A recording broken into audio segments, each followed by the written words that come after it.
Hello everyone and welcome to Investing by the Books, a podcast by Redeye.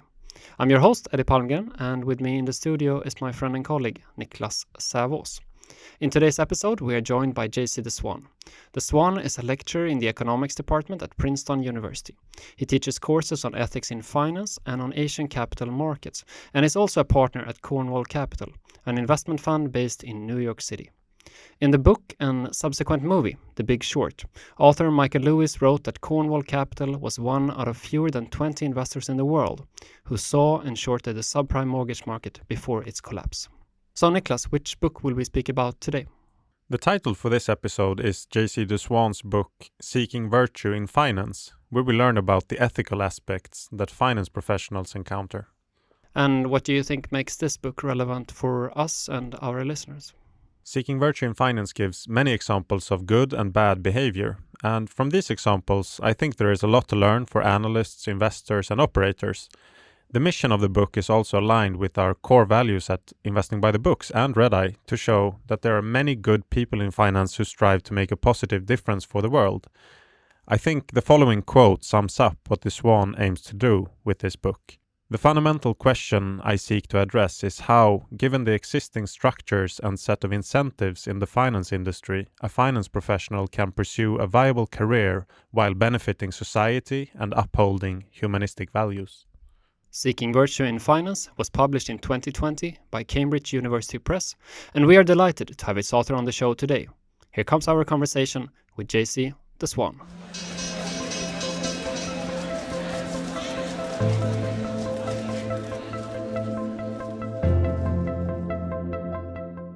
Hello, JC, and welcome to Investing by the Books podcast. Great. Thanks so much for having me today. We're delighted to have you on, and thank you for taking the time. So where are we reaching you today? So I'm in my apartment in New York City. I live in New York, and I commute to Princeton on the days I teach. And to begin, can you tell our listeners about your background and how you got to where you are today? Sure. So I divide my time between investing, teaching, and writing. I've been teaching at Princeton for the last 15 years or so, and I teach courses on Asian economies and capital markets and on ethics and finance. And I also work closely with undergraduates as a faculty advisor.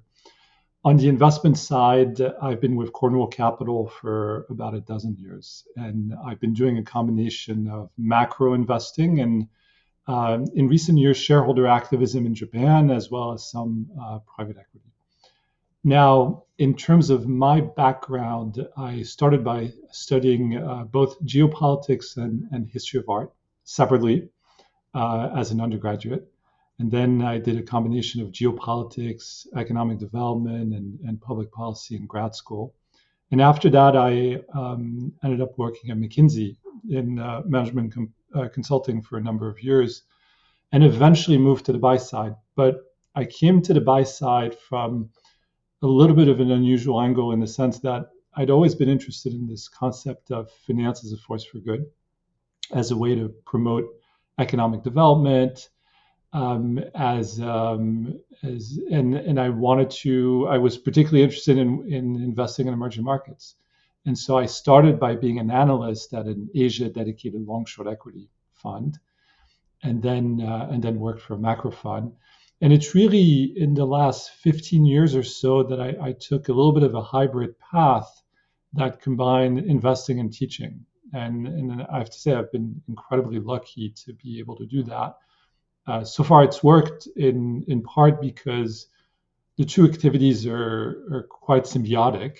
They reinforce each other, and also because I have partners who have been very supportive. I'm curious if there was a specific moment in your life where you realized that this is what I want to do. Well, certainly. So I guess there are two aspects. One of them is on the teaching side. I grew up in Paris. I'm French and American, and I moved to the States to go to college. And there I was mesmerized by some of the lectures and some of the professors. And I thought, wow, I want to do that. And I started teaching in graduate school, and it was by far the most challenging thing I'd ever done. And it forced me to delve so much deeper into the topic and and really be in order to be able to not only like present it but answer questions and discuss it and debate it. And I thought it was incredibly enriching, and I wanted to do that. But at the same time, I wasn't as excited about doing a pure academic research, and so I also developed an interest over time in investing. And I think there's a particular book that was interesting that really got me excited about investing, which is a book about macro investing that I read when I was in my early 20s. And so that's the inception of these interest points. And today we will speak about your book, Seeking Virtue in Finance. Why did you choose to write it?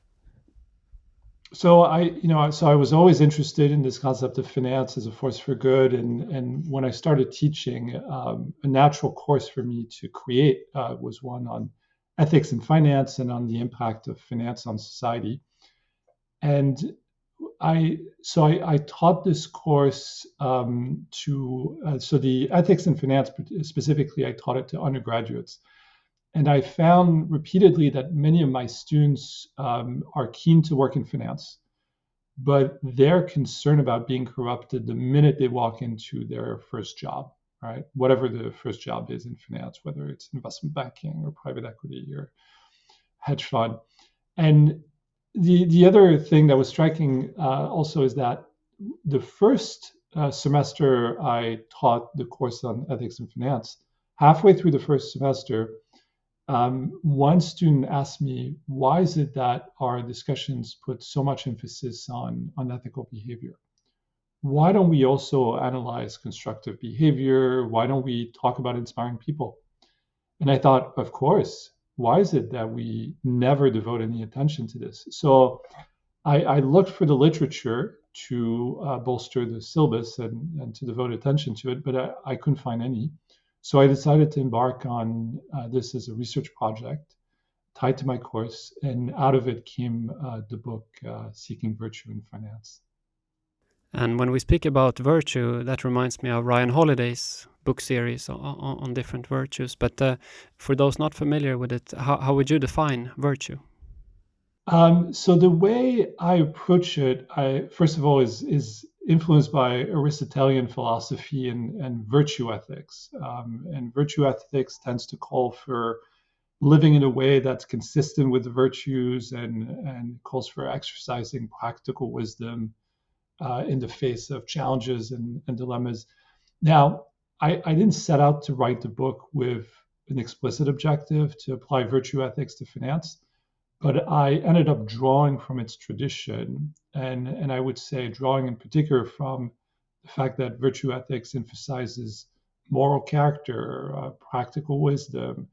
It also emphasizes moderation, and I think that is particularly useful in finance, where we see a lot of excessive behavior.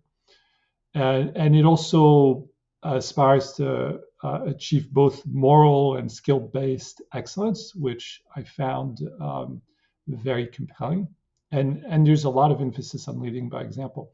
So now, going back to your question, I took all of this and I defined virtue simply as the ability to balance your self-interest with the collective interest, despite the pressure to conform to industry norms that often push us to focus on the short-term profit maximizing path, right?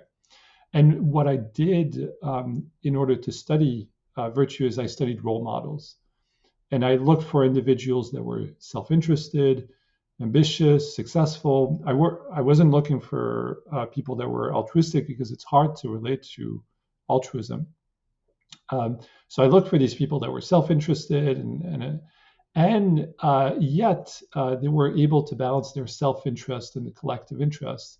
And from that, I teased out a framework that defines virtue more specifically along the ability to follow 4 pillars of conduct, over the course of a career.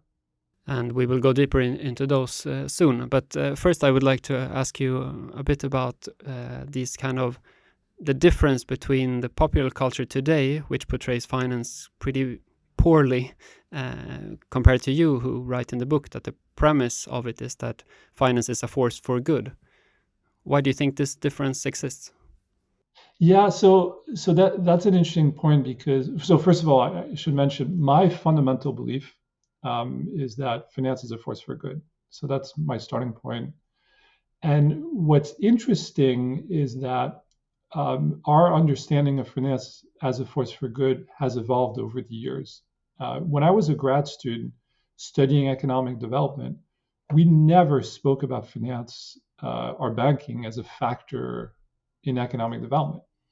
And it's only in the 1990s that there's a new area of research that developed, and there was a guy at Northwestern, there was a guy at Brown, another one at the World Bank, and they started identifying ways in which finance had positive spillover effects on economies, on societies.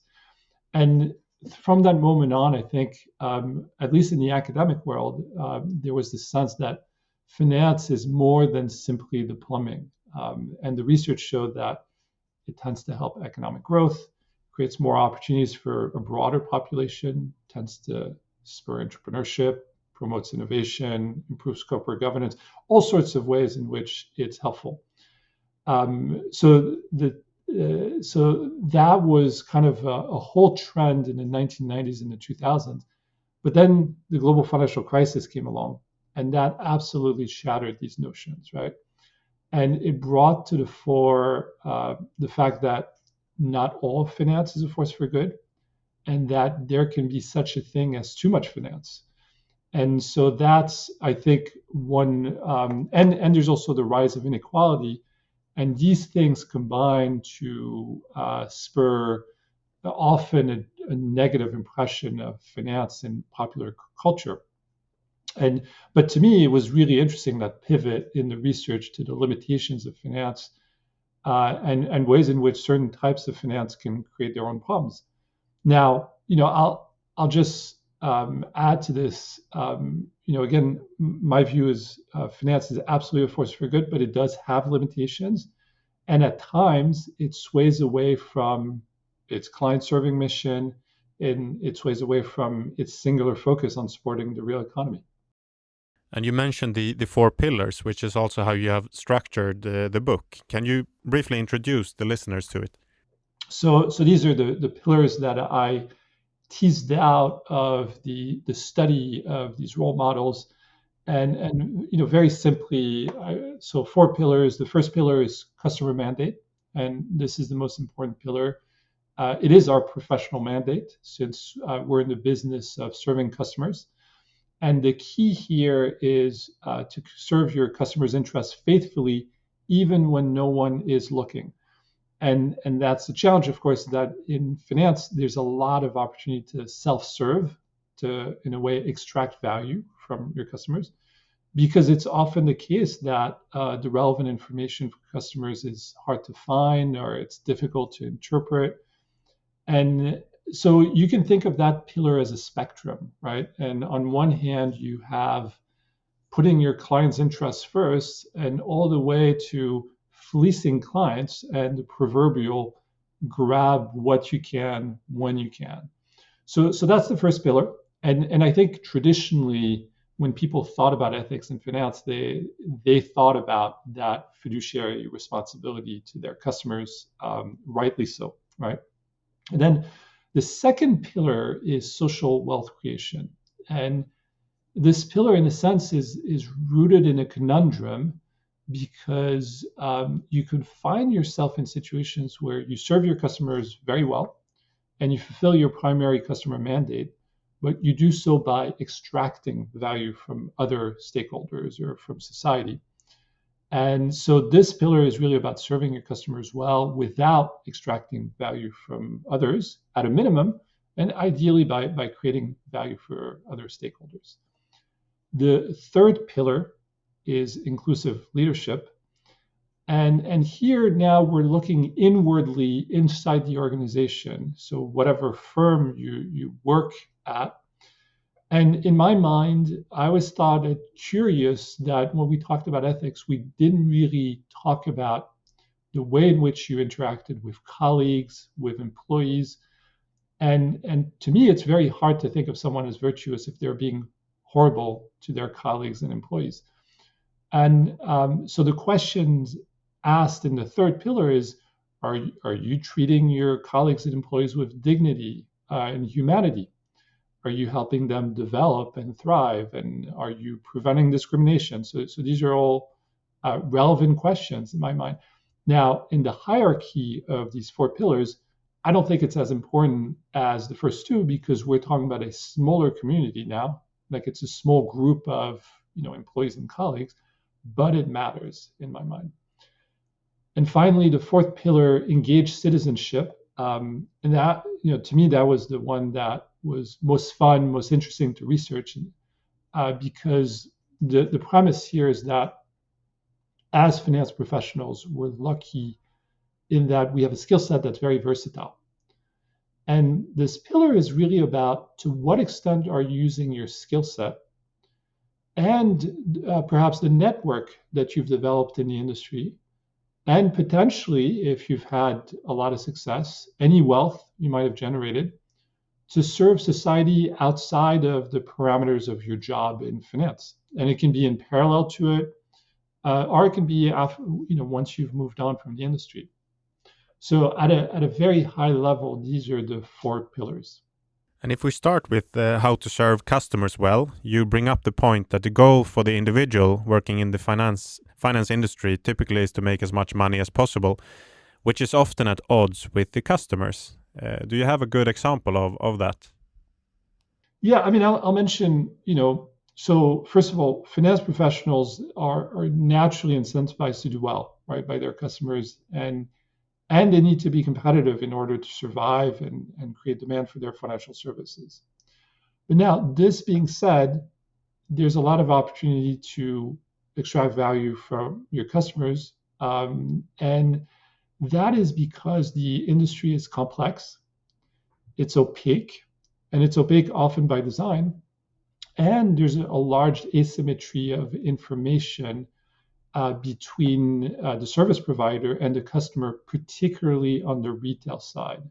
So in terms of examples, there's a lot of interesting examples in academic research, in fact, that shows that some of the most complex retail products, which tend to generate some of the highest profit margins, they also tend to be targeted at households that are the least likely to understand them, because they're the ones that are more likely to sign up for them, right? And so there were egregious examples of structured retail products that essentially were exotic options on equities being sold to customers at savings banks in places like France.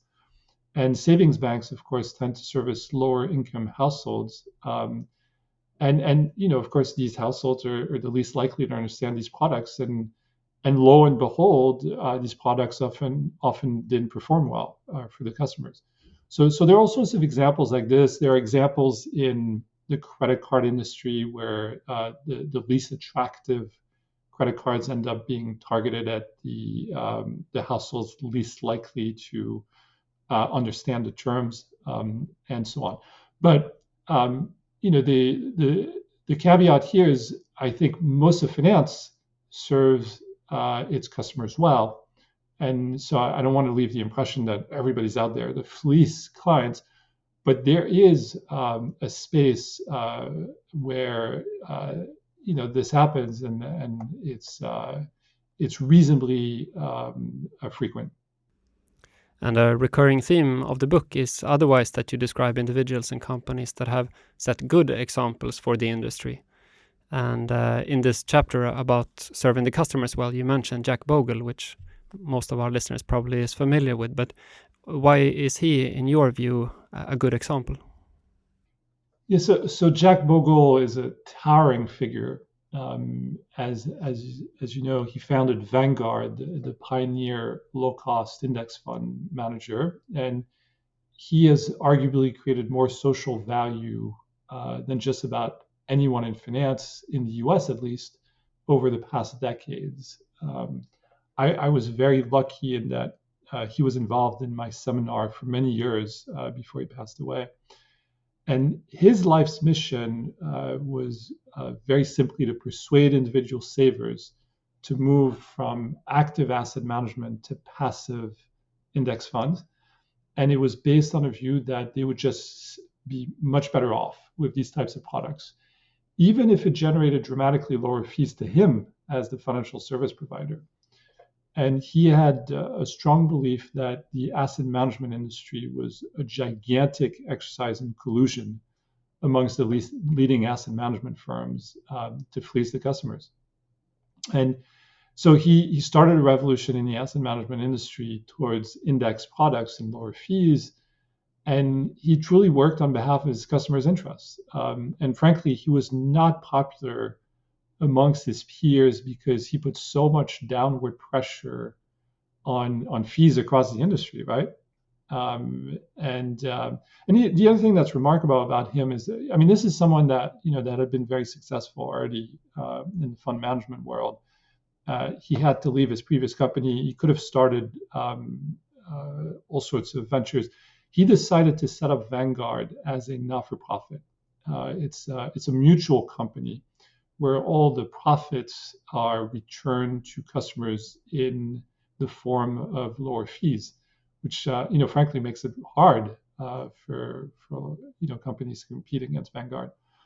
So he's absolutely remarkable, and one of the things that's always been an interesting debate with him was, why is it that it took 40 years for the revolution to happen? Because all of the data, all the empirical research, came out in the early 1970s. And it's really in the last, 15 years that we saw the dramatic ramp up. So that was always a source of interesting, debate with him and discussion in the classroom. Was there something else you took away from all the speaks and talks that he had at Princeton every year? Yeah, I mean, it's interesting because I'm always keen to meet role models, and he's one of the role models that I probably admire more after seeing him up close. And frankly, that's not true of all the role models and your heroes. The closer you get to them, and the more you realize they're human. So sometimes it's better to see them from afar. What I liked about him is that on one hand, he was a driven evangelist who was really trying to convert people to the idea that low-cost index fund should be the core of your savings for most people. But at the same time, I love the fact that he was realistic and he was very open-minded in the sense that he didn't put down at all people who worked in hedge funds or private equity. He saw them as creating value in their own way, and that he saw them as an important part of the financial system. And at the end of the day, his issue ultimately was about investment products that were misrepresented and overpriced. And the other thing I might add is that getting to interact with him up close, one challenge about including him as one of the role models in the book is that he was so non-materialistic that it's almost hard to relate to him. Like, people are not like that. Like, there was something about him that he was just absolutely not interested in money, and that's very unusual, right? So I thought that was interesting as well. And did you understand more deeply why he was what was his personal goal to drive this change in the industry, and also to give back so much to society in that sense? Unclear what, he had a very, very strong Christian faith. He'd also been brought up as a scholarship student and always wanted to give back. But ultimately, I think he was, less interested in generating wealth for himself than generating a reputation as someone who had tremendous impact on society. And as you mentioned, one of the problems that he tried to solve was, of course, the excessive fees that many fund managers take for managing money. And you bring up a few examples of funds that have structures that are quite interesting. And one of them is the model of Orbis Investments, which charges a 0.45% management fee and a 25% fee on any profit generated above the MSCI World Index, which is like the traditional hedge fund structure. I guess many funds charges a higher management fee. But the difference that really makes, that's really, really fascinating, I think, is that it also reimburses 25% of that underperformance from the prior outperformance from its reserve fund. How has their track record been, and how has the AUM growth been? And also I want to ask, why do you think so few managers have followed this type of structure? Yeah, so that's a very good question. Now, I think they're a very interesting fund, right? Because they do something that very few funds do. They basically try to create symmetry between them and their customers, right? And there's something deeply asymmetric in the hedge fund industry about taking incentive fees every year when you make a profit, and then not taking incentive fee when you make a loss. But of course, what happens is that your limited partners end up leaving the fund if you underperform, but they don't reimburse you your fees.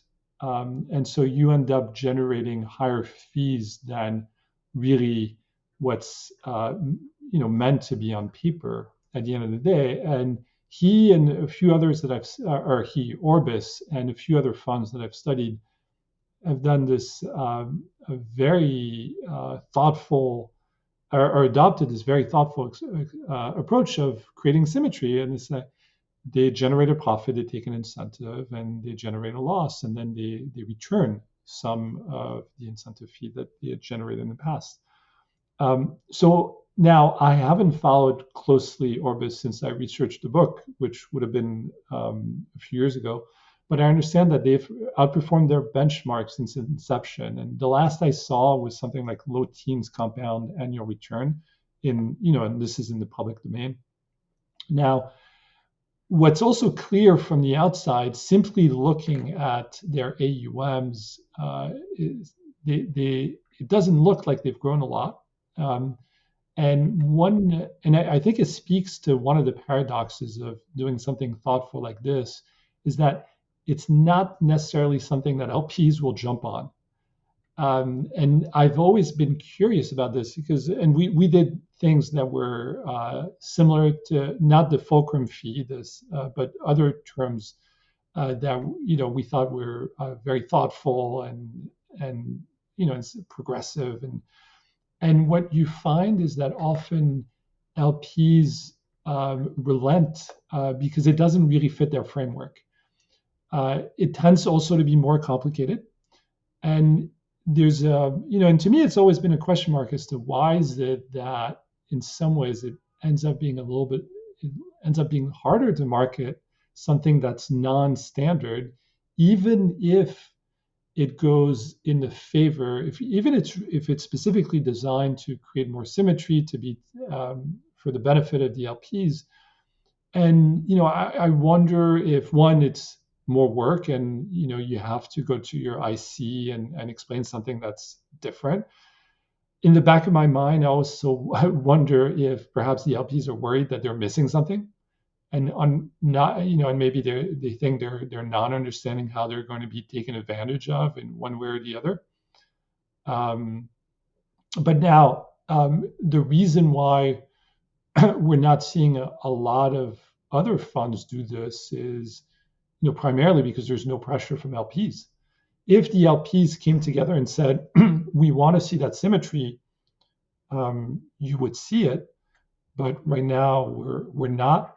And I think one of the takeaways from the global financial crisis, when hedge funds were down some 20% on average in 2008, was that the LPs came back to the hedge funds and said, what they focused on was less the fees than the lockups.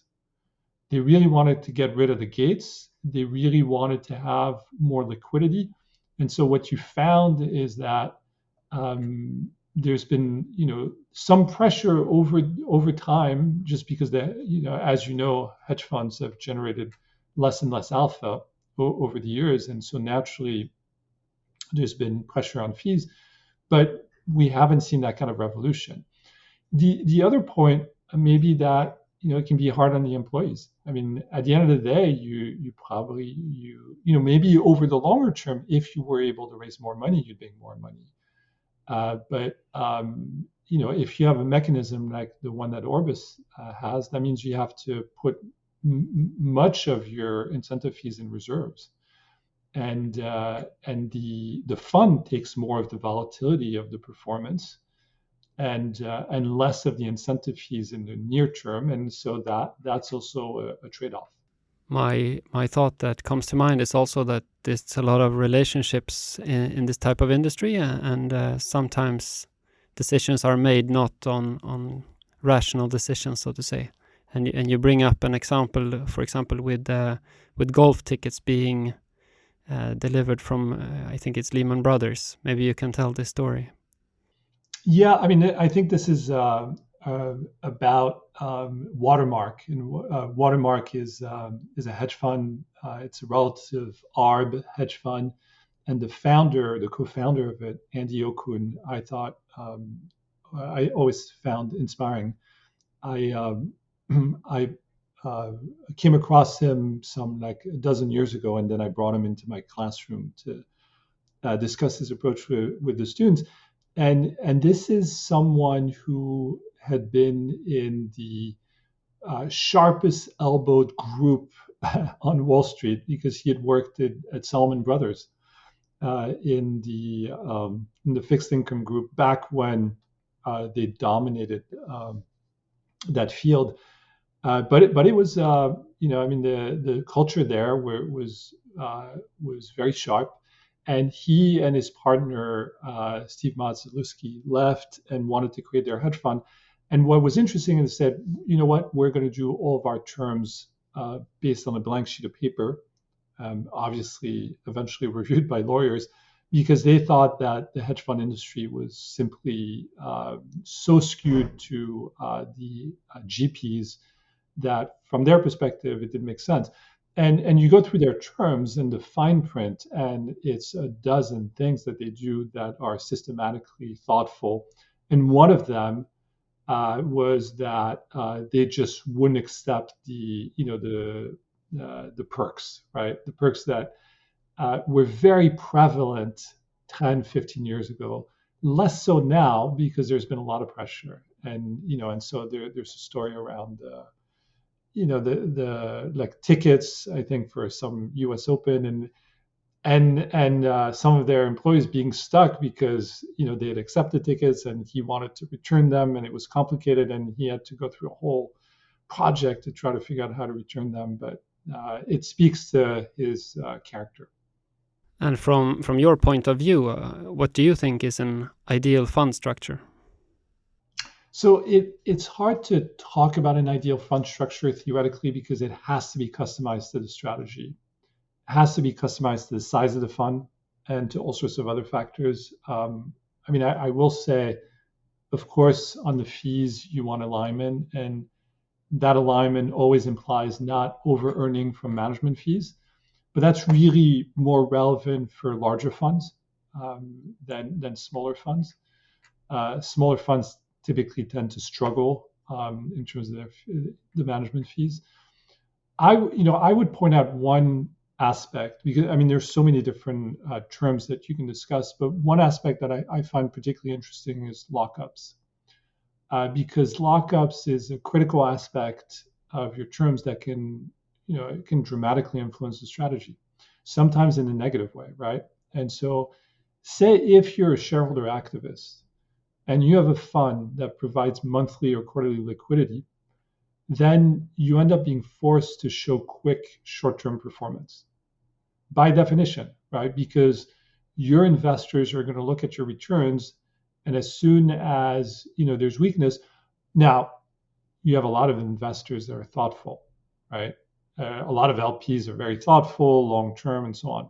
But it's still the case that you're vulnerable to a short-term weakness in performance that will lead to AUMs leading, and that can dramatically affect your performance, because as a shareholder activist, the size of your stakes in your various companies is very important.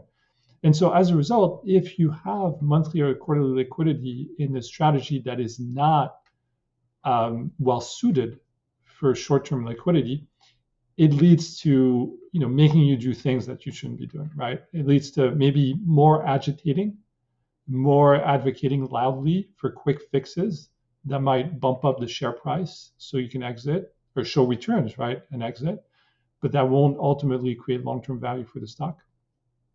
And this is something, on Cornwall we've been uncommercial in all sorts of ways, and one of the ways in which we've been, and I don't mean we've tried to be uncommercial, but we've insisted, for instance, on long lockups in order to pursue what we thought of as a thoughtful value-creating strategy that needed time to be implemented. And the result was very clearly lower AUMs than we would have had otherwise if we had, done a much more standard, hey, this is going to be quarterly liquidity.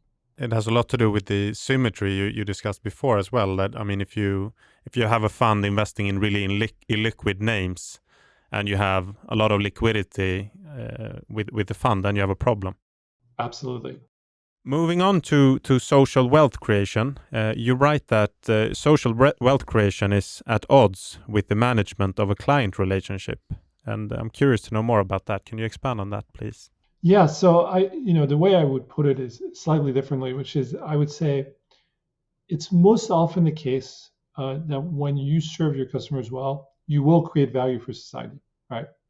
But there are times when you can create value for your customers by extracting value from others. And so the classic example for this would be the proverbial free riding company that pollutes but doesn't pay for the social costs of pollution. So you might fund that company, you might invest in the company and benefit from that free riding. But maybe to bring the point home, let me give you a sharper example of the trade-off here, the conundrum. I was struck by there was research done on a situation involving Italy and Greece's sovereign bonds, and this was in the 2000s. And two of the preeminent global investment banks helped the two countries. So separately, one investment bank helped Italy, another one helped Greece. So they helped them obfuscate their level of sovereign debt that these countries had to report to the European Union. And the way they did it was through the use of derivatives. And so what happened is Italy and Greece went to these investment banks and said, hey, we have a problem. Our sovereign debt is above the mandated level, or the level mandated by the EU. Can you help us? And instead of bringing down the debt, what the investment banks did is they basically created some financial engineering that allowed them to simply report it in a way that wouldn't get them into trouble. And this strikes me as a great example where, on one hand, you would look at this and say, wow, these banks serve their customers really well because their customers, Italy and Greece, had a really tough problem, right? I mean, this is a thorny issue, and presumably these banks were paid a huge amount of money. In some ways, I mean, you can look at it for good reasons, right? Because they brought an incredibly high level of sophistication that enabled them to, navigate complicated questions that involve both, that it really required both deep expertise in regulation, deep expertise in financial engineering, right? So that's when you look at it in a narrow way, you would say, well, yeah, that's great. But you step back from this, and it's hard for me not to see this as extracting value from the system, right? Because, and in fact, we know that the EU crisis of 2011, 2012 involved excess debt in the so-called periphery countries, and I'm not suggesting that these banks are to blame for it, but we can see the ways in which it's not helpful to society to mask these numbers. And so I thought that brought home to me the conundrum that you can face in finance. I guess you hear that sometimes with like monopolies out there. I mean, companies that have more or less monopolies, and some of them handle it well, and some of them handle it less well. Do you have an example of a company handling it less well? So, I mean, it would have to be like any monopoly company that is basically increasing prices dramatically, right? And that's one of the things that we're seeing in the U.S. is there's been a lot of focus on bolstering antitrust in the current administration. I don't have a ready example, but it's a pretty pervasive. What do you think about, for example, the credit card companies? I mean, they may charge like really small fees, but on many transactions. So, I mean, they have been great companies. You can look at it that way, but is there a case for that those type of companies have used their position too aggressively, do you think? Yeah, I mean, we've seen, I mean, with the credit card companies, what's interesting is that there's been a lot of regulatory work that they have done in order to be able to charge fees that are higher than what the regulators would like to see. And in the US, this has come across as many of the credit card companies, I think, are I want to say headquartered, have operations headquartered in, I can't remember, but I think it's either South Dakota or North Dakota, because there's a loophole in the state's regulation where they don't have many of the anti-predatory or usury laws that other states have. And so that's why when you have a credit card in the US, particularly those that have extremely high fees, they're often headquartered in one of the states. Interesting, and something I've thought about before, and I don't know if this is maybe wishful thinking, but is that yourself? I mean, me being primarily like a investor in the secondary market, you feel that, like, as a consumer, if you buy things from companies that are doing well, then you impact the world in a good way, sort of. And in a similar fashion, if you invest in companies that do well, you impact it in a good way. That's the theory, at least. I mean, what do you think about, can like an individual shareholder investing in the secondary market in that way produce wealth socially, so to speak? Yeah, I mean, I would answer that question from the perspective of the investor, which is your impact is inherently limited when you're doing so in public markets, and it's interesting because I came, as I mentioned, I was really interested in this idea of, if you invest in companies in emerging markets, you're going to be able to make a difference, right? And this is one of the things that drew me to want to specifically move to the buy side.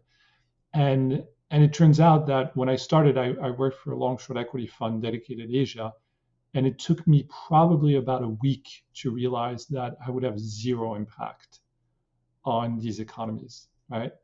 And it really drove home a point, which is that one, when you're investing in public markets, you don't have a direct impact on the company because you're not actually trading with the company directly. You're buying and selling from other investors.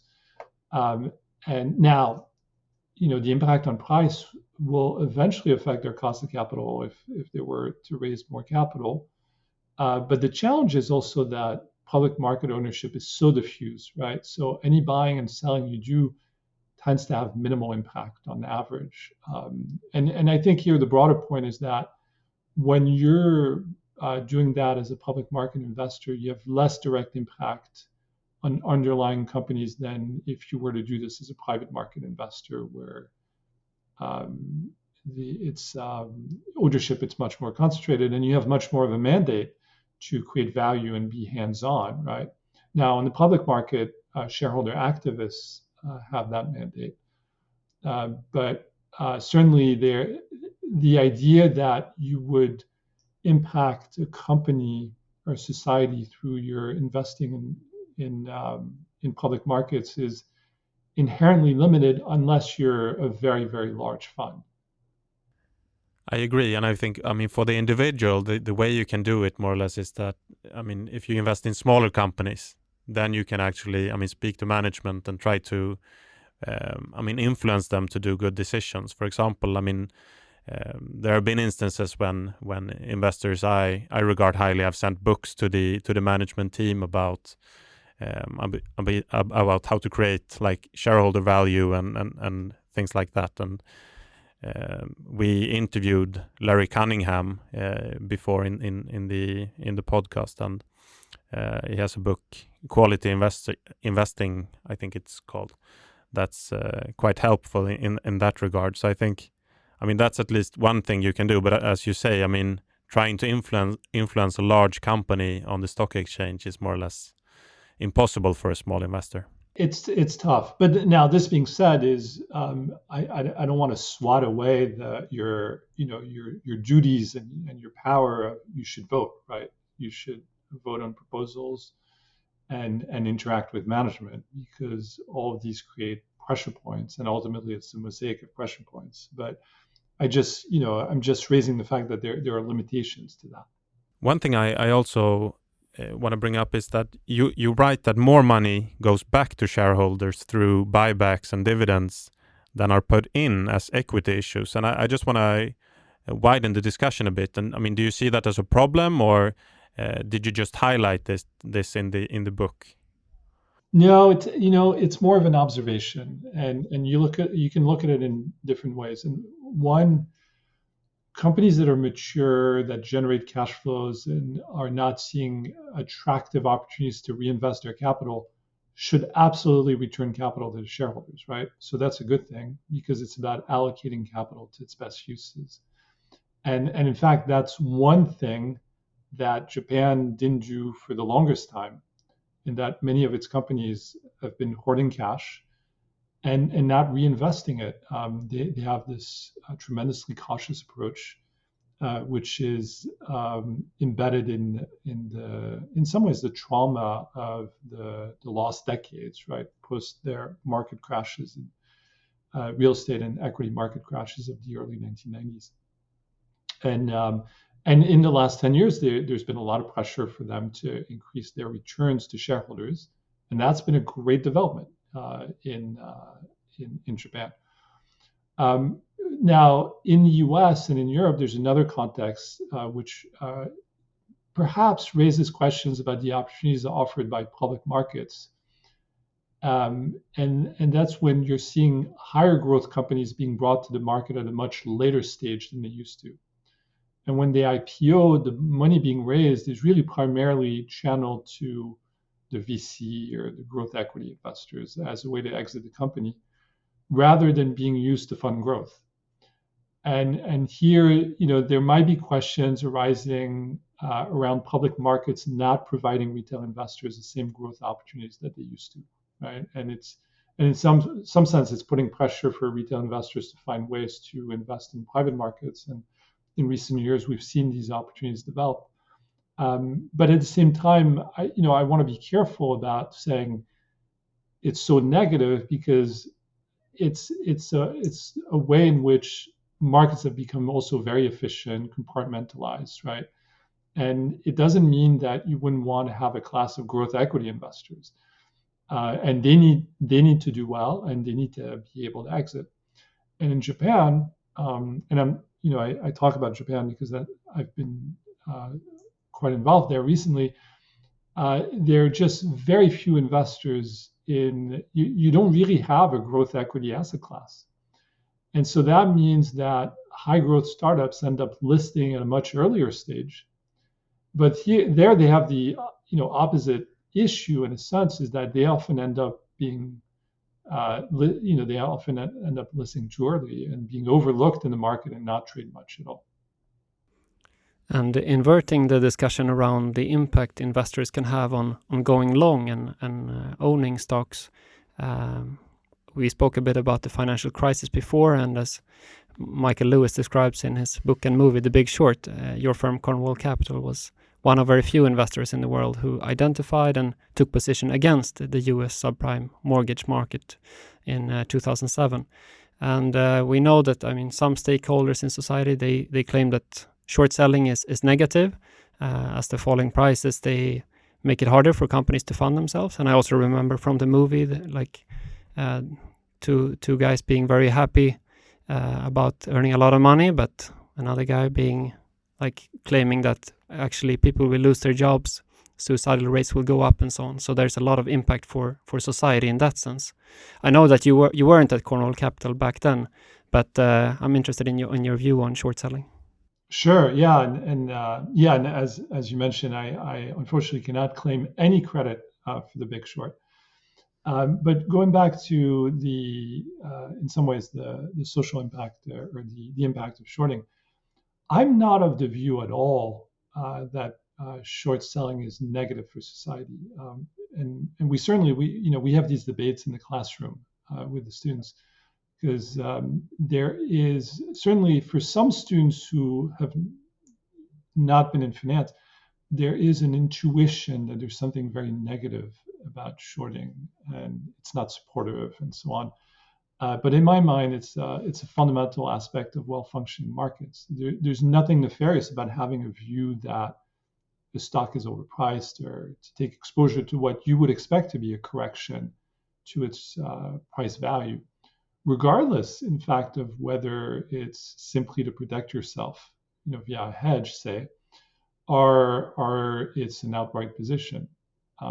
Now, this being said, there are ways to manipulate the market via shorts, either through misinformation or by taking advantage of low liquidity, that in some ways are more potent than the same mechanisms on the long side, right? Because so there's something, in some ways, there needs to be more safeguards on the short side, because if you come out with reports saying this company is a fraud, a lot of investors might just sell first and ask questions later. Whereas if you had the commensurately positive story coming out on the long side, I think the results might not be as dire if the information turns out to be untrue, right? So there's an asymmetry between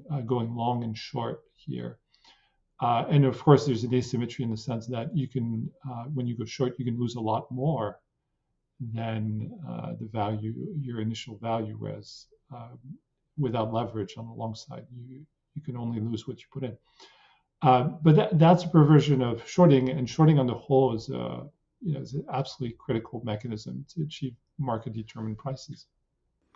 And if we go into the third part of your framework about how to behave in an organization, can you please talk about how Capital Group has managed to balance the interests of investors, owners, and the firm's professionals while putting first the interests of the investors?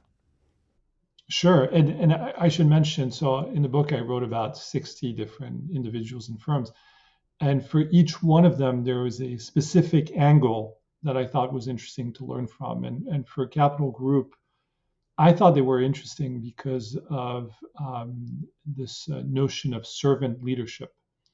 And so servant leadership is a longstanding behavioral model that emphasizes discrete leadership So the idea is that individuals who work at the firm should focus on contributing to the group rather than trying to rise above peers and and draw attention to themselves. I mean, it's another way of saying being profoundly focused on acting as a team, right? And so Capital Group has an interesting model where they have a self-effacing culture.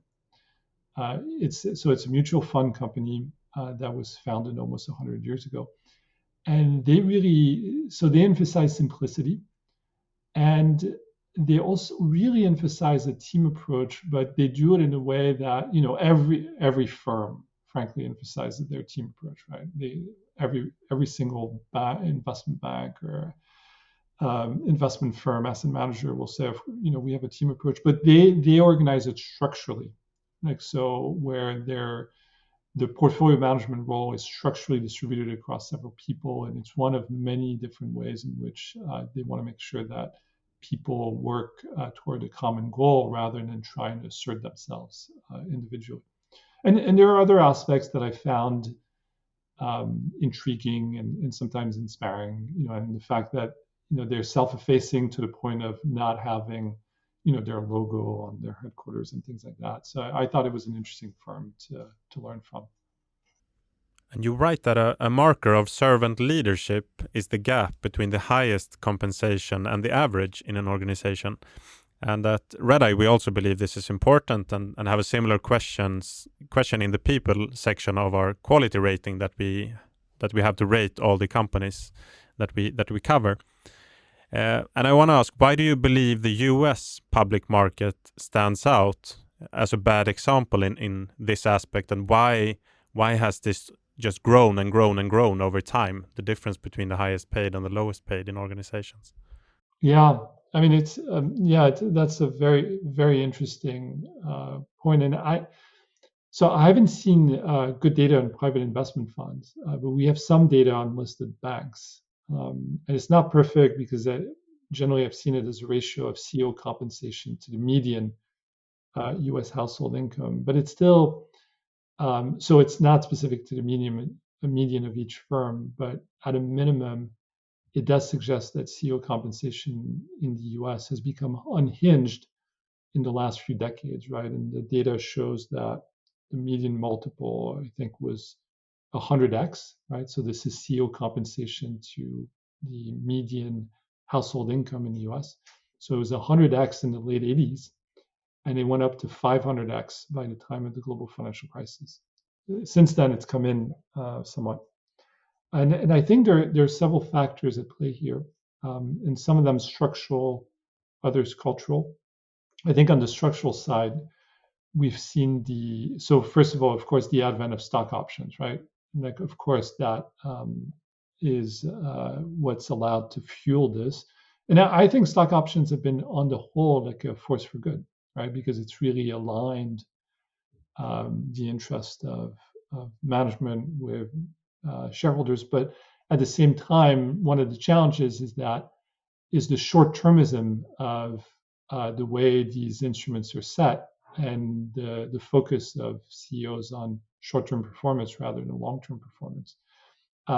Now, one of the structural aspects that has really boosted compensation in the US has been compensation consultants and their pervasive use, right? And it's one of these weird things where you have, compensation consultants are very, they're rigorous. They bring a lot of useful analysis, and there's an unintended consequence, which is when you're on a board of a company that's listed and you're looking for a new CEO, you don't really want to be in a situation where you're saying, well, we're going to try to attract a CEO and say, but your compensation is going to be below the average, because that just sends a terrible signal in terms of the quality of the people you're trying to attract. And so they will go to compensation consultant and ask them what are what's the average, what are the tiers, and there's this ratcheting effect, which is if every company wants their CEO to be above average, then it keeps going up and up and up, right? So structurally, there's an issue there. There's been, since the global financial crisis, there's been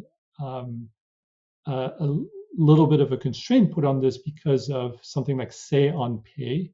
So we have this mechanism by which shareholders can vote to say whether they approve the pay of the CEO, but it's not mandatory, right? It's not, in a sense, there's no teeth to it. It's just a signal, but it doesn't mean that if they vote against it, then the CEO doesn't get the compensation. Although it's also the case that it's difficult for the CEO to move forward if shareholders vote against it.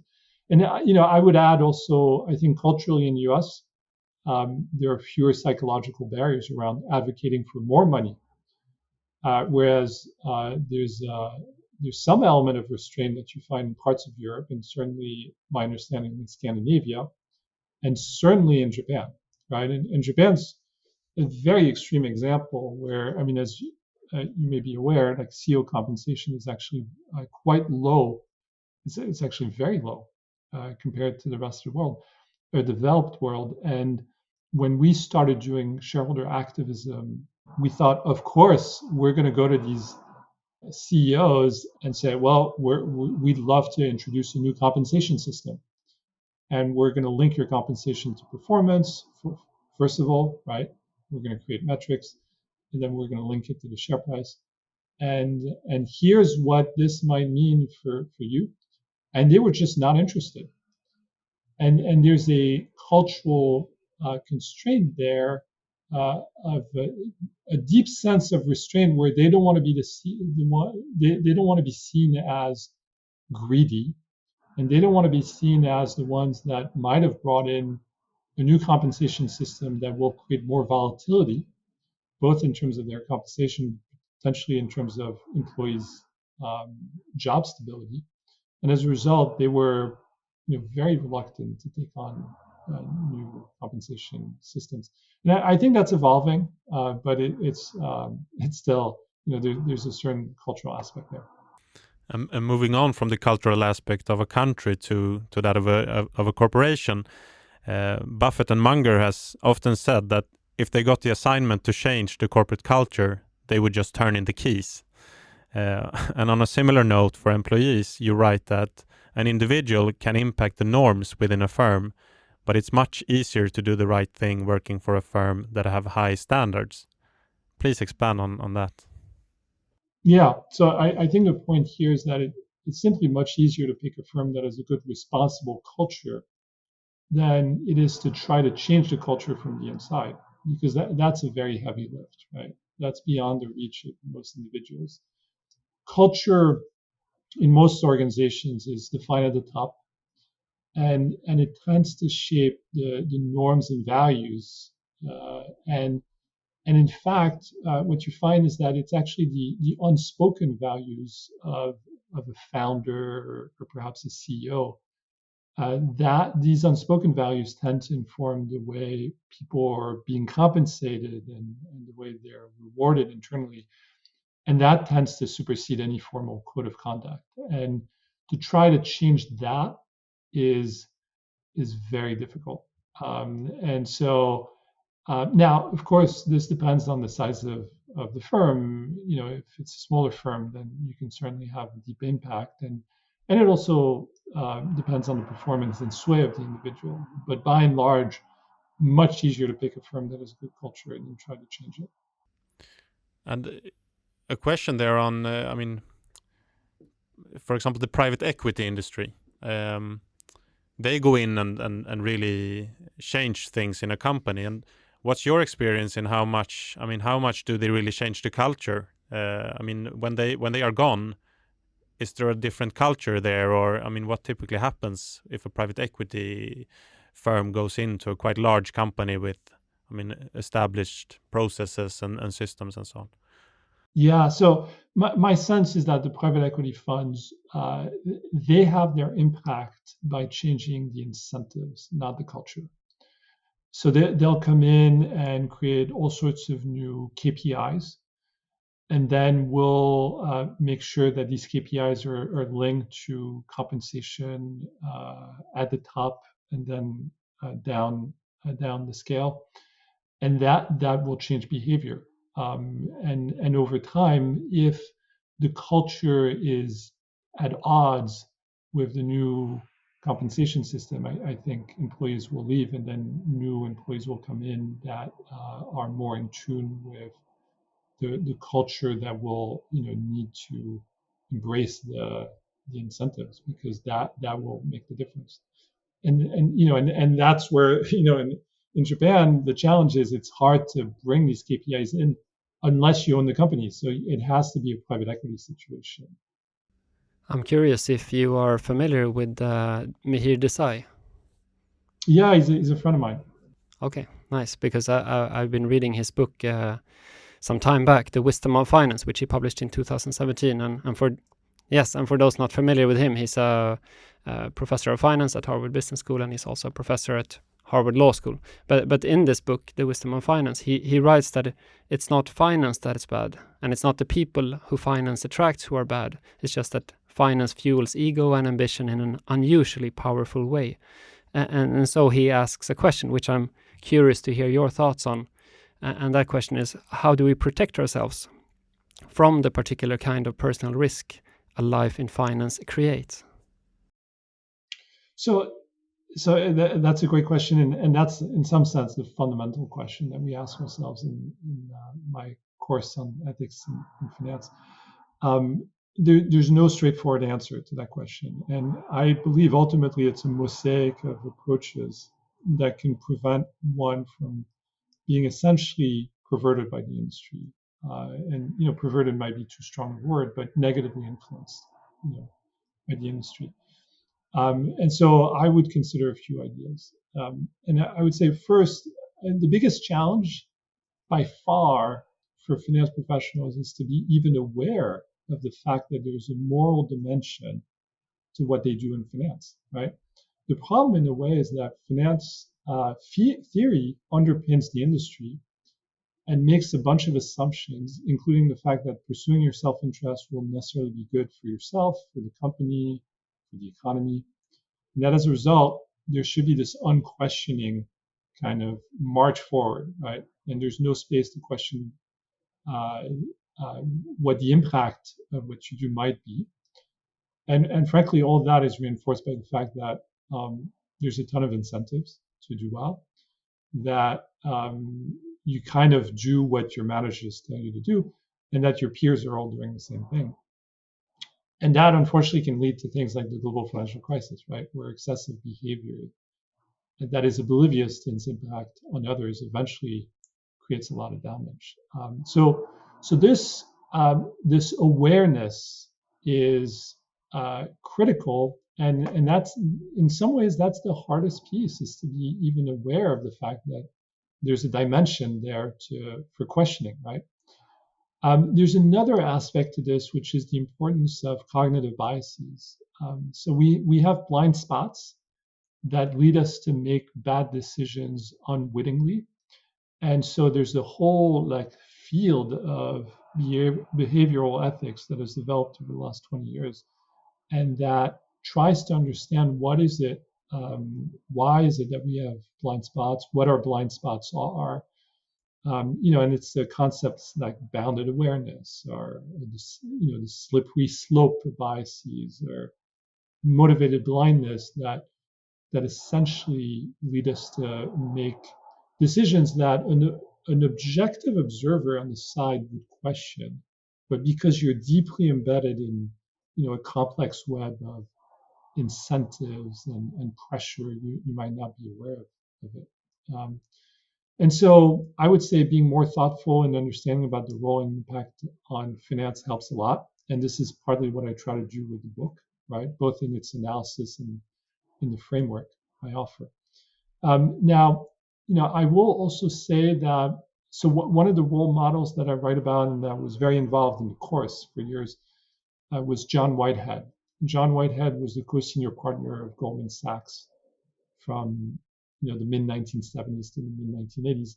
But he was seen as a beacon of ethical conduct. And that was at a time when Goldman was seen as a model of ethical conduct. And he's the one who created their business principles, which the first business principle back then was to put the client's interest first. And he had an interesting point, which he kept bringing up to the students, which is he thought very deeply that one way to affect the behavior of finance professionals and prevent them from being negatively influenced by the industry and potentially perverted by the industry was that we should all take an oath of virtuous conduct, of here are the parameters of our behavior, and whenever someone went into the industry, they should do that. I don't know that he pushed it anywhere, and I'm not sure that it would work. Maybe, but it's an interesting thought, right? And in terms of new ideas here, I would be more inclined to think of a checklist along the lines of what Atul Gawande has done in the medical field, right? I don't know if you're familiar with the writer Atul Gawande, who's an absolutely wonderful writer and doctor and surgeon, and now he works for the administration in the U.S. and for many years wrote for the New Yorker, and he wrote a book that has had so much impact on surgery by saying, and it's such a simple concept, right? It's this idea that before you start surgery, you should have a checklist of here are the 12 things that you should check off, and they're very simple. And what they found is that I think there was a lot of resistance at first because it was so obvious. Like these are very simple, or do you know what you're supposed to operate on, or which side, or things like that. But what they found is that by implementing it, there was such a dramatic decline in mistakes, and so that's an idea that I'd be curious to explore as a checklist in finance. It's quite fascinating in that book. I mean, how this, I mean, have you forgotten something in the patient in a surgery, for example? I mean, how many, it's, quite scary how often that happened in the former years. The Checklist Manifesto is the name of the book for the listeners, and you should read that if you haven't done it. The last pillar of your framework is how to benefit society as a whole. And I mean, you bring up examples, for example, philanthropy. Maybe if you can sort of summarize in what ways you can do this. One thing I've thought about is that many rich people go into philanthropy in the later years, and it may be both business people who have done good in their career as well, but it's not exclusively that. It could be businessmen who have also been doing the wrong things, and then in the later years they feel that now it's the time to do something in before I die, more or less. Tell us about that chapter and what you think. Yeah, so the pillar of citizenship I find absolutely super interesting, just because it's it's one that is in some ways easy to grasp, but also fairly easy to try to implement. And it's this idea that we have a skill set in finance that can be applied to other areas of the economy, of society, and we should take advantage of that. And that's in some ways an easy way to add value to society in parallel to your job or after you moved on. And it's not just your skill set, but it's also your network, and it's potentially your philanthropy, right? Like it's wealth that you've created if you happen to have been super successful. But I hesitate to emphasize that too much, because I don't want the book to necessarily only target folks that have been immensely successful in the industry, and they had their private equity funds and so on. I also want this to speak to the third year analyst, or the person who works as a commercial bank representative or something like that. And what you find is that there are all sorts of models that you can use. And so there's the model of, and these are well trodden, right? Like these are not you see them across the spectrum of society. But one is, of course, you can apply your skill set to not-for-profits or to government, right? So this is, in some ways, I would think of this as public service, right? What not-for-profit doesn't need like CFO style skill set or financial skill set? And we've seen so many different people do this over the years, admirably, right? Going back to Robert Lovett or Averell Harriman in the U.S. in the early 20th century to today, we see it all the time. So that's one model. There's a model where you mentor, where you teach, or you do other things of the sort with your skill set.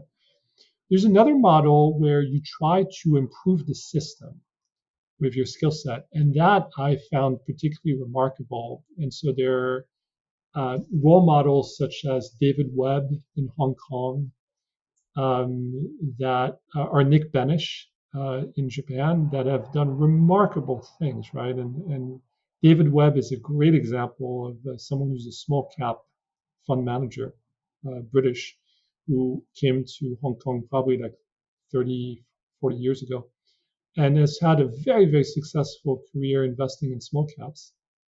But what he's done on the side, and he's done this for many, many years. So he started it at a relatively young age. He created a website in Hong Kong that is essentially a governance website that has had tremendous impact on Hong Kong society. And what he does is that he applies a skill set as an investment analyst to analyze governance failures. And it's governance failures in both corporate, in public institutions, in the stock market, and in government. And he will put out these reports that are incredibly rigorous and detailed. And when he puts them out, things happen because there's no way that the target cannot address them. And I would say on the, whenever he writes about a company, it's typically not to try to make the share price go down, or it's just to expose a real issue. And in fact, he said very clearly that he separates completely his investment from his activism. He never invests or shorts a company that he writes about. And so that's a great example of someone who has had a tremendous impact through his skill set. I think that's a great example, and we really encourage all you listeners to buy the book and really read all these stories to incorporate them in your pattern recognition. One person that often comes up in our conversations is, of course, Mr. Buffett. He's by many viewed as the leader of honest and competent money management. He treats shareholders as partners, and he's really dedicated to give pretty much all his money back to society. But from your view, when we speak about citizenship, is there something you think he could have done or should do even better? So he was an obvious role model for the book, and I didn't write about him in part because so many people have already written about him. So I didn't research him, and I know on the surface that it's hard to find any aspect of his behavior that would argue, or that one might argue should be improved. On the citizenship, I mean, the obvious place in which he's done a lot is he just said that he was going to give away all of his wealth, right? And he was very influential in doing this early on at a point where it wasn't fashionable to say that you would give away all of it, and so that that's interesting. But the aspect that I find most refreshing and intriguing about him, and that's kind of my own personal interest, is that I find it hard to find anyone in the finance industry at that level of financial success that typically can retain their level of humility, modesty, and frugality, right? Now, putting aside the plane, right? The frugality I always find striking, and it's almost, when I look at these folks that have attained such a massive level of financial success, when they remain frugal, I always am in admiration. And I don't know that it's such a great trait, and often they end up being Scandinavian, right? Uh, but it's something that speaks to me in a way that sometimes I don't know how they do it, but I do feel like there's something admirable about it. And this takes us into your role as a partner at Cornwall Capital. I mean, we have touched upon what the firm is doing a bit about Japan and so on, but I'm curious to hear more about the company and also your role there. Sure. So Cornwall Capital, we're a family office. It was founded in early 2000s by Jamie May. And his father, Vincent May, ran one of the oldest private equity funds in the US, AEA. And for some 25 years or so, he did that. And then he created a Queenmere Capital, which, as an aside, is a very thoughtful permanent capital holding structure that effectively addresses many of the structural shortcomings of private equity. And so his father gave him some capital to start a family office in the early 2000s. And Jamie and at that point, his two partners, Ben Hockett and Charlie Ledley, just generated very, very high returns over a decade. And then I joined in 2011, and we opened up in a limited way to outside investors. I would say the DNA of the fund is private equity. Jamie comes from private equity, and we tend to be very thematic in our approach. At any given point, we'll look at several themes and really dive deep in these themes, and they're multi-year themes, and we always roll up our sleeves and we do everything ourselves. We invest directly. And over the past dozen years or so, the biggest theme by far has been Japan. And that's been on the back of the corporate governance reforms that Shinzo Abe started in 2014, 2015.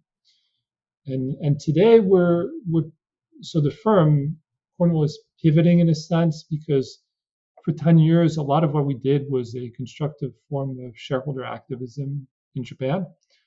But the view, so we've been very different in that we have a very long-term approach, and in these situations, we would build large minority equity stakes, and the idea was to work closely with management to help create value. But we knew that it would take a long time for us to develop trust, and so that's part of the reason why we approached it as multi-year situations. But here's the thing, from our perspective, in almost all of these situations, our ultimate goal was to own 100% of the firm. Like in all of these situations, we felt that the business was so cheap that we'd rather own 100%. And we wanted to convince management and the board to support us taking control of the company and privatizing it. Have you been able to do that in any case? Yeah, so it took a long time. It took us over 10 years, but we finally succeeded. And we privatized the consumer electronics company with full support of the board and management. And we did that. So we did the TOB in the summer of 2022. And now we're bolstering the company. So it's called Uniden, as well as turning it into a platform in order to acquire other Japanese businesses. And ultimately, that was always our goal, right? Because our view was that in Japan, you have a lot of companies that have a succession planning issue. But these companies so succession planning issues is often driven by the fact that when they're family businesses, a lot of the children are no longer interested in running the business, and it's hard to find talent, particularly if these businesses are not in the core urban areas. And so you have a lot of interesting businesses that are, so these businesses are not rocket ships. They're typically more steady cash flow generators with a very steady business, and they've had long-standing suppliers and long-standing customers and backers, and but they're kind of they need a succession plan, and very often they're reluctant to sell to private equity because they know that private equity is going to have to flip them in 2, 3, 4 years, right? And so that's a challenge. And so that's where we always thought that having a permanent capital structure that would say, we're going to be great stewards of your business, right? So we're looking for good, solid businesses that are steady cash flow generators. And and we tell them, we're going to be great stewards of your business. We're not going to focus on cutting costs. We're just going to, bring best practices. But ultimately, we're going to preserve the legacy of the founder and of the business. And that's what we're pivoting to do right now. And some of our listeners might see the resemblance with Pinecone and Shu Hattori and Andrew Cho that we had on in episode 51. How are you differentiating from them? Yeah, so it's interesting because we met through your podcast, right? We heard the podcast, which I thought was wonderful, and then we contacted them, and we got together recently in December, and we're very consistent, we're very aligned in the way we think about things, and so it's great. They're very thoughtful, and neatly we're also. We operate in adjacent spaces in the sense that they're looking for companies that are smaller in size than the companies we're looking at, and so it was great to meet them, and I'm we're looking forward to being thought partners going forward. Wonderful to hear. And I'm also curious about your role as a partner. How much time do you allocate to this? I mean, you're also a professor and you have many other obligations in life. Yes, in a weird way, I don't always differentiate between the time I spent, explicitly for Cornwall versus the time I spent explicitly for teaching, because these activities are so symbiotic, right? One of the things I do at Cornwall is macro investing. And so this semester I'm teaching a course on Asian economies and capital markets. And as I prepare for each lecture, it's just about exactly the same work that I do for thinking about macro opportunities. So that's one way in which it's been feasible to align the investing and the teaching and the writing. So in the over the last 12 years or so, I've done a few things. I've been involved in some macro. I've been involved in some of our private equity investments where we've launched a gym business in Toronto, for instance, and so I've been involved in this and a few other businesses. But I've been most involved in our Japan strategy, really, and developing that strategy and working very closely with Jamie and our other partners to build our investments there. And we've done different things. And I think, the core has been shareholder activism, so constructive activism in the parlance of the Japanese buy side. We're really positioned as a long-term engagement, or as having a long-term engagement strategy, and we differentiate that from activism, which is generally seen a little bit more negatively. In Japan, although less so now, because things have evolved dramatically in the last 10 years. we do things constructively. Now, separately, we've done other things in Japan, and we built we seeded a business to buy secondary stakes from Japanese financial institutions because we felt there was inefficiency in that market below a certain kind of size of secondaries and alternative assets, and so we seeded a Japanese manager, a Japanese partner, to develop that strategy. And so there are all sorts of other things that we do there as well. And I'm also curious, at Cornwall Capital, are you practically applying the framework you lay out in Seeking Virtue in Finance in your book? I mean, do you have such a checklist that you were mentioning, or is that something you're developing, for example?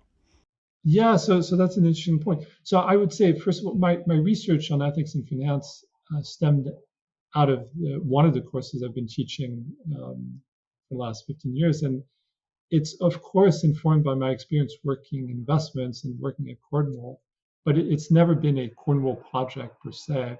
And there was no mandate to make a Cornwall lab, say, to implement these ideas. Now, this being said, the reason I've loved working with Jamie May and with all my colleagues at Cornwall is that it's just an incredibly thoughtful group, right, whose values are completely aligned. And I would say there are multiple ways in which Cornwall is a good example of some of the things I write about and some of the insights in the book. And one of them, foremost, is the long-term approach. Cornwall has just been unusually long-term and patient in its approach. And that's been very true of what we're doing in Japan, but it's true of what we've done elsewhere around the world. We've specifically on the shareholder activism part, we've avoided the more typical approach of agitating and being public and loud in our demands to management teams. So I would say that's the primary way in which we've been just extremely consistent across the board. I would also say that going back to the discussion about Orbis. When we opened up in a limited way to outside investors, we spent an enormous amount of time thinking through our terms with LPs, and in some ways we did not accept the standard accepted approach, and adopted approach that's we thought was a little bit more thoughtful, and we almost, whenever there was a trade-off between being commercial and doing what we thought was the right thing, we almost always ended up picking the thing that was, the thoughtful approach. Now, in hindsight, it didn't necessarily help us commercially, because as we discussed a little bit earlier, it's often the case that when you over complexify your terms, and even if it's super thoughtful, that means there's a whole swath of the investor world, of the LP world, that's not really going to be able to look at you. And your website is quite anonymous, but can you say anything about the performance, how it has been for the first now 20 plus years? So we don't really talk about a performance. I'll just say that we've generated very good excess returns in Japan consistently over the last 12 years, including our recent privatization. Congratulations. So as this is a book podcast, we always like to wrap up with questions about reading and writing. Do you have any new book projects that you're working on right now? Not yet, but I will eventually. I haven't settled on my next topic yet. And so what I've been doing is, so I write articles here and there. And the latest one came out in 2 weeks ago, but that's at the time of recording. So it came out in mid-January. And it's a longer piece comparing the last decade of economic reforms by Xi Jinping, Narendra Modi, and Shinzo Abe and the successors in Japan. So that's quite different from the virtue in finance book, but that's another area where I tend to write about. And if anyone wants to find it, it's on my website, my Princeton website. It's a Nikkei Asia piece. And besides your book, what would you recommend us and our listeners to read to improve as investors and human beings? Yeah, so I'll mention 3 books that I think are relevant here. So the first one, which I alluded to very early here in our discussion, is Investment Biker by Jim Rogers. I don't know if you're familiar with that one, but Jim Rogers was George Soros's original partner in the macro fund. He retired early and he traveled around the world on a bike, and I think it was a Guinness Book World Record in terms of the number of countries that he traveled through on his motorbike. And the thing that's interesting about the book is that it collects his observations from the perspective of a macro investor in each of these countries. And he goes through a lot of different countries, developed, developing, emerging. And this is in part what got me interested in becoming an investor, because I was fascinated by the way in which he brought together a lot of fields, right? There was a combination of understanding the history and the sociology and the political system and understanding the economy, and all of this brought together. And it just gave me a taste for having that overarching approach of in the macro, which is very top down, of course, brings this together. So that's the first book. The second book is What Money Can't Buy by Michael Sandel. I wish I'd written that book. He's such a thoughtful person. He's a philosopher at Harvard, teaches some of the most popular classes there to undergrads. And in this book, he reflects on the ways in which markets have seeped across our society, frankly, in ways that may be corrupting or even degrading. And he goes over some very compelling case studies. And so I think this is a book that makes you think hard about ways in which our society has evolved and what are the practical limitations of finance. So he tends to see, I tend to look at a lot of finance as a force for good. He tends to look at the other side, but it's extremely insightful. And then the final book I would mention is Enough by Jack Bogle. And I can't think of a better book on ways in which the finance industry has moved away from serving society. But there's also that great, it's also a very positive book in that there's that emphasis on old notions of stewardship as an investor. It's a very short book. And what I like about it is that it reminds us of the reason why we should be in finance in the first place. Great advice. Thank you so much. We'll put those in the show notes. And JC de Swaan, thank you so much for coming on Investing by the Books podcast to talk about your book, Seeking Virtue in Finance, encouraging and inspiring us to contribute to society in many different ways. Do you have something more you want to add here before we finish up? No, I except the fact that I think you provide a great public service. It's great to have a podcast that not only talks about investments, but does it from the conceptual angle of books. I think it's a great public service. So thanks so much for doing this, and thanks for having me on today. Thank you for listening to Investing by the Books, a podcast by Redeye. Follow us on Twitter at @IB_Redeye and email us at ib.podcast@redeye.se. To improve, we'd love to hear your feedback, so please rate and review us. Notice that the content in this podcast is not and shall not be construed as investment advice. This information is meant to be informative and for general purposes only.